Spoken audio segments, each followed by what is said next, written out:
یعنی کسی در خارج بود در آلمان اونجا خود مذهب معلوم نیست که مسلمان ها یک قسم است و همون نمازش آمین بالجر میگفت، رفع یدین هم میکرد.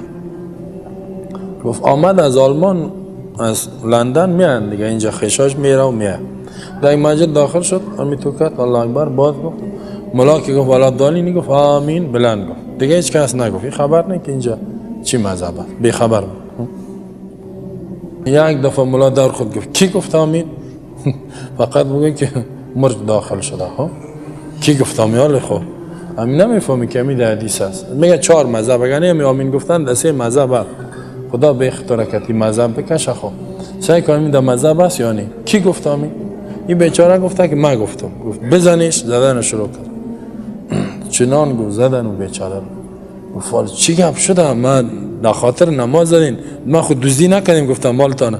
فکر کردم من چیزی را دزدی کردم، خیال دزد کردن مرا. گفت نه تو آمین گفتی، ما تو را به این خاطر زدیم. آمین چرا؟ گفت نگو. گفت نه اینجا میفهمی مذهب حنفی است اینجا. ما خبر نیستم، ما از لندن آمدیم، ما از آلمان آمدیم، ما از خارج آمدیم. خب از خارج آمدی دیگه فکرت بگیری اینجا که آمدی. گفت خود دیگه نبیم در این مسجد دیگه نبی. گفت این مسلمان در این مسجد نبی. تعصب نه چشم کور میکنه. میگه من خود تعصب ندارم، ولی کسی در مسجد آمین گفت دار اویزانش میکنه. من گفت اوه هیچ تعصب نداری، بسیار آدم خوب بودی.